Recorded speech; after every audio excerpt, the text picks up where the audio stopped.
In November of 2023, the Swell Pod took a 10-day journey across 5 states, traveling 3,580 miles with one challenge in mind. And that challenge was to interview 100 pleasantly rebellious humans to uncover deep truths about what it takes to create something that has never existed before, challenge the status quo, maybe even change the world. This is the Kiln Road Trip, created and produced by the Swell Pod. In partnership with Kiln, Campervans, and sponsored by Taurus. I'm Spencer McKeown. And I'm Josh Taylor, and together we're the co-hosts of the Swell Pod and your guides on the Kiln Road Trip. Follow along on the journey. Be sure to subscribe to the podcast, follow the Swell Pod on social media, and subscribe to your YouTube channel at, you guessed it, the Swell Pod. This is interview 16 of the Kiln Road Trip, and today we're at Kiln Salt Lake City talking with Rilee Buttars. Rilee is the CEO of Donde. Donde helps companies reward their employees with travel and experiences so employees can give 100% and companies can get the biggest bang for their buck. Thanks for tuning in to today's episode. We hope you enjoy. Thank you for coming. I mean, I know you haven't got anything else better to do on a Friday night at 5 o'clock. Thank you so much for being here. This is a bit of a big challenge. We've got to interview 100 pleasantly rebellious people, but we're excited to meet with you, and thank you for your flexibility. Pleasantly rebellious. I like that. Yeah. We've got a little gift for you as well, which is a pleasantly rebellious t-shirt. So we'll get you one of those. So tell us first a little bit about who you are and then maybe what you do. So my Instagram says I have pink passion in my bones. Mm-hmm. I have pink hair. So that's the obvious thing. And I think it just really defines me it describes me well, because I feel like I live and breathe with passion. I have so much passion for, solving problems, for connecting with people, for the work that I do, and really want to take life and run with it. So I'm very intense in some ways because I drive that passion into the things that I take on. And I'm very ambitious. So I want to be successful. I want to accomplish things. Yeah. And so I don't know. I think that's me. And then my superpower is I'm a very good storyteller. So one of my favorite things is to take a bunch of different things, strategize, and create a story, whether that's in a pitch or on stage as a performance or in a conversation. I love storytelling. Amazing. I like it. Well, I like your energy. So you said you were tired on a Friday night. This is what do you normally like? Oh, bouncing off the walls, yes. The classic Energizer bunny and who has ADHD. And so, give me some coffee and I'm like, go for days. That's great. Let's just go further back to when you were a kid. What tell us a little bit. Wait a second. Can we just talk about, so what are you doing right now? Yeah, tell us that. I just want to, because I'm new to this. I don't know anything about you. Yeah. I'm just wondering, so what are you up to right now? So I have a tech startup that I created 2 years ago. No, 3 years ago maybe. And it's pretty awesome. What's the name? Donde. Oh, yeah.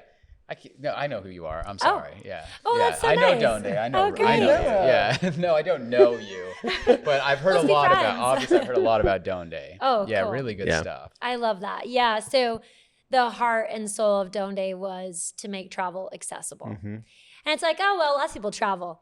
But the thing is that most people go into debt or they feel like they can't travel because it's expensive and they can't get time off. So Donde was like, hey, travel can change the world. If we get outside of our comfort zone, if we interact with people that are different than us, that look different than us, then we'll be better. Yeah. And one of the great ways to do that is to travel and to go into different communities, whether it's, 20 miles down the road or it's, 20 hours down the road. We learn and we get to know people and we become more empathetic. So that's the heart and soul of Donde. The practical side of it is we go in and we sell travel as a benefit into companies. So we try to solve this relationship between the employer and the employee where the employee wants to take time off and have work-life balance and have good quality of life. And the company wants productive and engaged and satisfied employees. And so if we just bring those two together and we say, hey, let's take advantage of their time off. You give it to them. So how do we take advantage of that and get them out on good time off, go on a vacation, come back rejuvenated, restful, etc. So we combined them. It's a benefit. Employees get a savings account. They put money into it. The employer puts money into it as a bonus or an incentive. And then the employees get access to an incredible travel club. They get great rates, great deals, great partnerships that they can go use that money to go on vacation. It's a great name, though, I will say. Yes. I love the name of the company. Yeah. How did you come up with the name, and what triggered you to actually go down this journey? Yeah, so the name is, obvious. I think one day I sat on a couch and I was like, what is this startup going to be called? It's like, okay, travel, when you're going to go, where are you going to go, Quando, Donde, Donde's better. Oh, there it is. Yeah. Donde's better, let's go with that. And so it was just, we play a lot with that word. We say like, where are you going to go next? Or let's go somewhere. Or our headline in the app says, think of where next or something like that. So it's fun to play with that. Although I will say I hate it when someone's like, oh, you work for Donde. And I'm like, no, it's not Donde. It's not. It's Donde. And Spanish 101 will tell you that. Yeah. Have you heard that Mitch Hedberg joke about, people were meeting to figure out a name of their hotel. Like, oh, maybe One Tree? No. DoubleTree? Hell yeah. Yes, not one, right. two. Two is better than one. Yeah. So how did you find that though? What was the problem originally? Not the problem, but what made you discover this? So I always tell this story, so I feel like it's old. But I grew up in Idaho, small town, wanted to always get out. Running was my ticket. I was a good runner, got into the best university at that time. And then the university was in Provo, Utah. So I didn't get very far. But then my roommate walked in when I was a sophomore, and she said my parents run the nonprofit in India, and they want me to go and work there for the summer. Who wants to come with me? And I was like, hell yeah, me, I want to go. Yeah. And so a few months found myself in India. They paid for everything and gave me that experience because I wouldn't have never been able to afford that. So I find myself in India, walked up the plane, and it was like Dorothy in Oz, where it was like my world was black and white and now it was Technicolor. It was beautiful. And I realized I'd never be the same after that. And so the rest of my undergrad and master's, I traveled the world, worked with nonprofits and governments. And I just realized that it was the most impactful thing. But for a lot of people, they don't have the opportunity to go work with a nonprofit or have someone paying their way to go and live in India for, 2 months or so. So I really wanted to make travel accessible. But a lot of people, like my husband, for example, he didn't do that during his undergrad. He just worked and he did traditional things. You just go to school and you work and that's what you do. Then you get a job.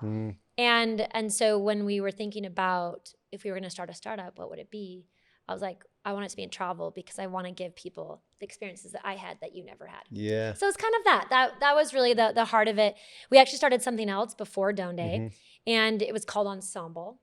And the idea was to bring people together through travel. So we created these experiences in the countries that I had been in. We had this really long wait list. People were excited. They were stoked. They're like, hey, I want to go to the Middle East and, eat these incredible meals with these people. Like, it was awesome. But then no one really signed up. So then I went and asked. I said, why didn't you sign up? And we got the same answer. I can't afford it and I can't get time off. So Donde came out of that insight.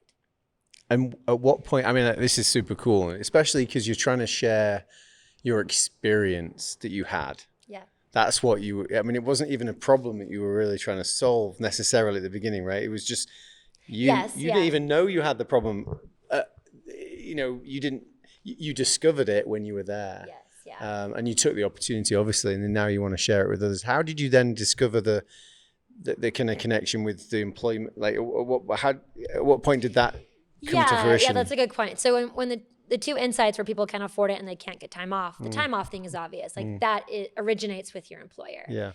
And the funny thing is we actually are allotted time off as employees, but we don't take it. So I just dug into that research. Yeah. My master's was in sociology, and in the heart, I'm an academic. So it was like, okay, like what's the problem here? Like why can't they take time off? Oh, well, it's because they don't feel like they have permission. The culture doesn't support it. Or we have a culture in America that says, you know, productivity equals input. We're going to sit in our desks and we're going to work for hours on end, and that equals productivity, but that's not actually true.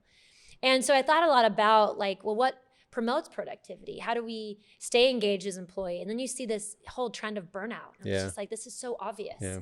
We can solve complex organizational problems if we just give people time off. And we just don't take advantage of it. So that was a really easy side. I just like, let's go into the company and let's give people time via permission.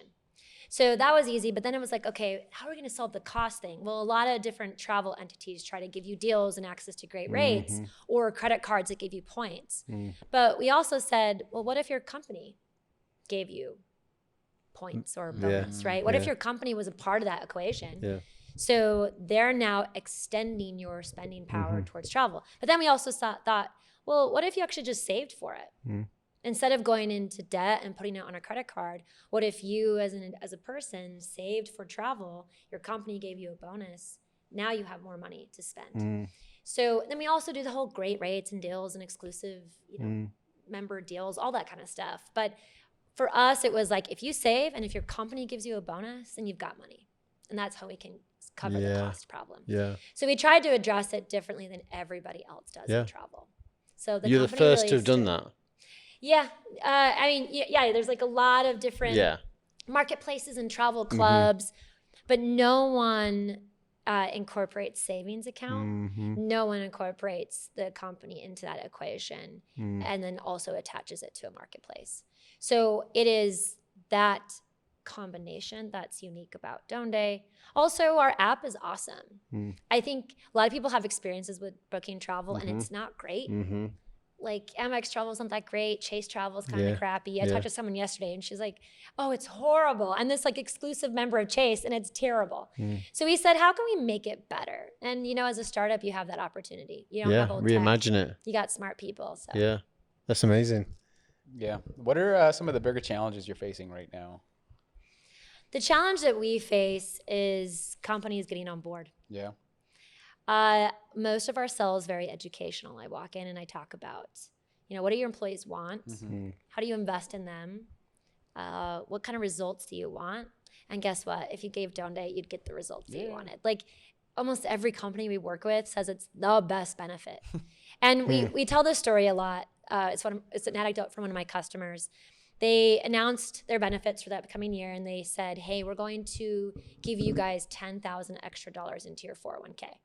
And he's like, yeah, everyone's just like, hey, thanks, you know, great. And then they said, we're going to give you $500 into this new vacation savings account called Donde.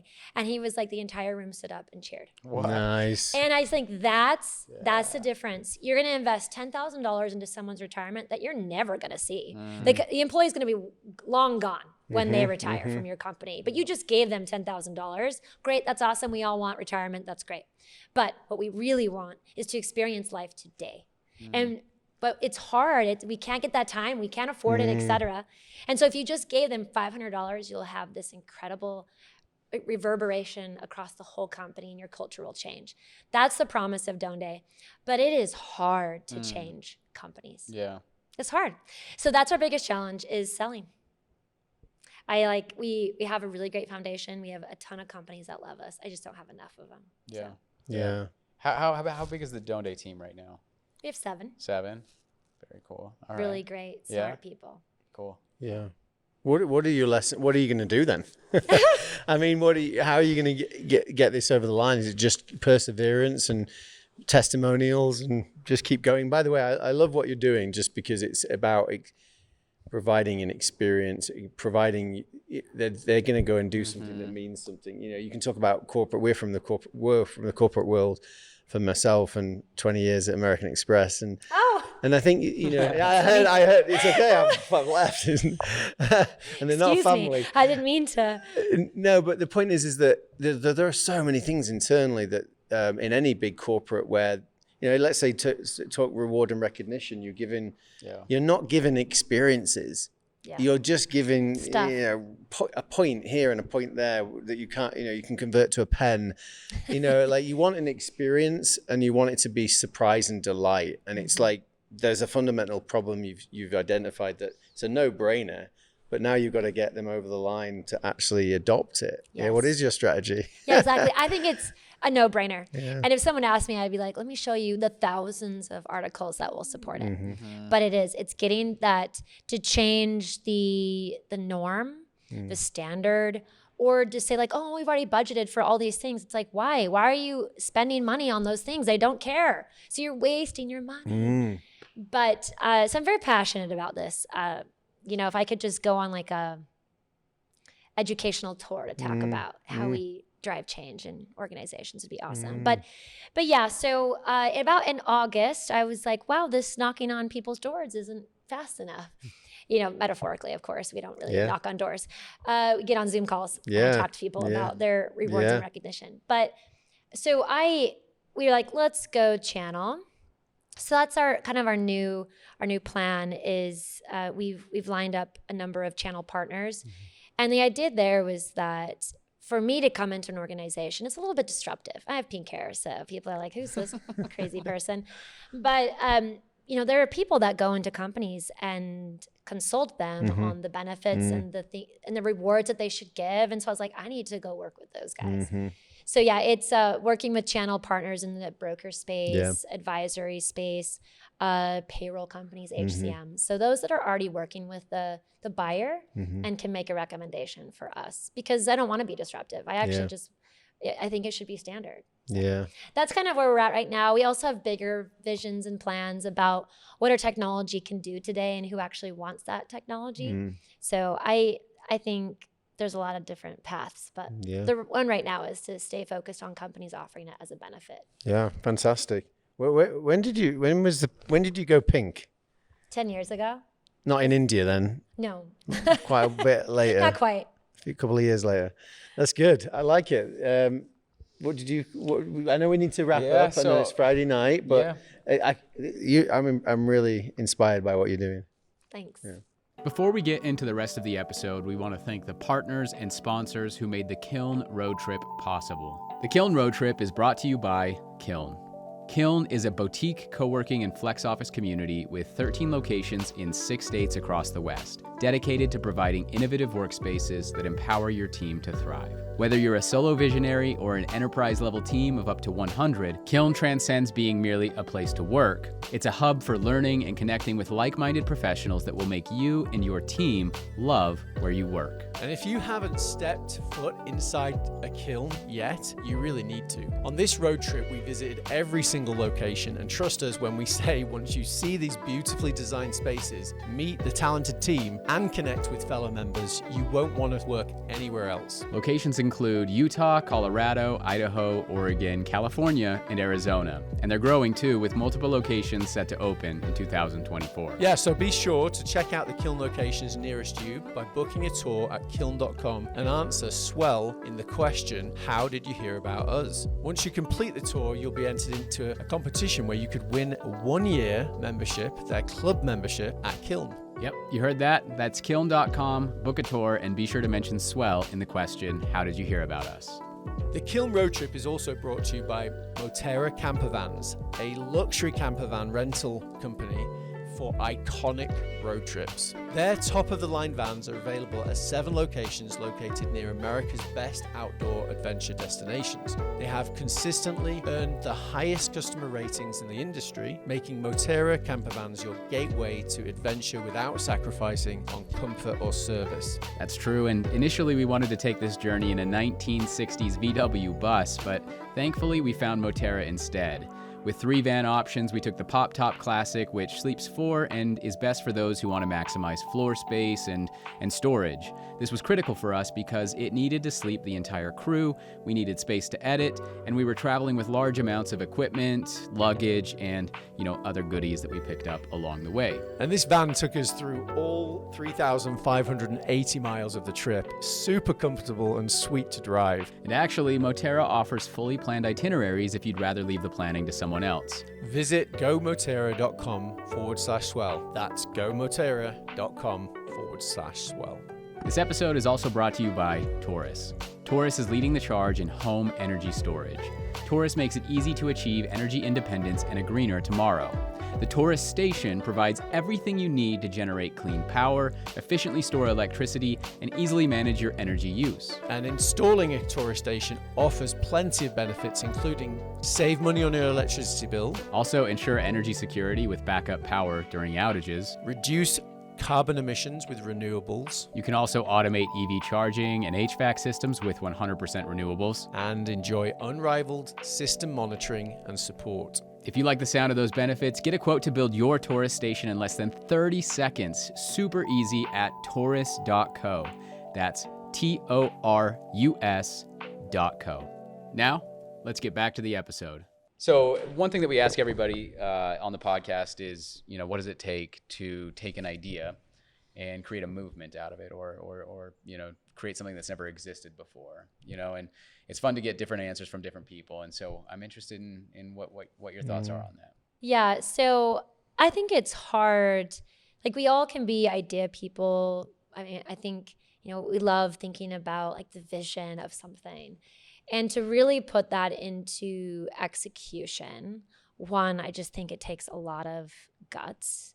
But I think taking the unknown and trying to create like a path to make it a reality, it is about, I asked a lot of questions and I talked to a lot of people. I think what helped me take the leap was asking people for help and advice and almost borrowing their confidence. So it was like, I went to lunch with a friend. He wasn't even a friend, he was an acquaintance. And I had said, I have an idea. I think I wanna do this entrepreneurship thing, but I'm scared. I may not even said I was scared, but it was basically that. And he had done it before, so he gave me his advice. And I heard him say, you can do it. And I thought, oh, can I do it? If he thinks I can do it, maybe I can do it. And then I just went and talked to a lot of people. And so it's almost like that validation that you need to get. But I think maybe it would be like I borrowed their confidence, asked them how they did it, and then started small. And, for us, the real impetus was I told my idea to someone in a park and they invested. But I think the nugget there, because it's not going to happen for everybody. You're not just going to say something out in the open and someone's going to give you money. Yeah. But I think the nugget there and the learning is that I was brave enough to say it. And that shocks me sometimes. I'm like, why did I think that I could just say, hey, I'm building this idea to some known stranger? Probably, yeah. But I think it takes, there's just these moments where you think to yourself, should I say something or I shouldn't? Say it. Do it, and then borrow others' confidence and ask them for advice. I don't know. I think that's a tip and trick. I love it. It's different than every other answer we've gotten. Okay. Yeah. It's perfect. Yeah, no, so, super cool. Well, I think that's it. But your challenge was to compliment more. I think I've done that. Have you complimented Rilee? Great reputation. Oh yeah, you did. He did say that. You did. Yeah, I'll take that compliment. I do like the pink hair too. Thank you. Yeah, for sure. I like it too. Yeah. It's a great social experiment. Sorry. That's all right. Hang on, I will compliment. I'm going to compliment. You both have great teeth. Oh, thank you. I know that's a bit random, but like both of you got great teeth. Yeah, so. thanks. That is a bit I love it though, because actually, even if someone were to say like, what's your superpower? I think it's storytelling. My hair's great. My teeth are great. So sure. I wish I was English, There's this part of me that's so mad at my ancestors. I'm like, why did you come over here? I hate you. I just love tea. And I want tea and some rain. But when I go to England, they're like, you don't belong here. Look at your teeth. You're American. And I'm like, no. Get out of here. No, it gives me away. So. That's hilarious. Your ancestors are from England? Yes. Whereabouts? I mean, all over. It's funny, when I did that DNA test, yeah, I was so proud when it came through. It was like, you are 75% from England. And I'm like, I am 75% from British. England. Man, there we go. Then I somehow end up in Idaho. Far cry from England. Yeah, but would your life have been the same without Idaho? Probably not. For better or for worse. Thanks for tuning in to today's episode of the Kiln Road Trip.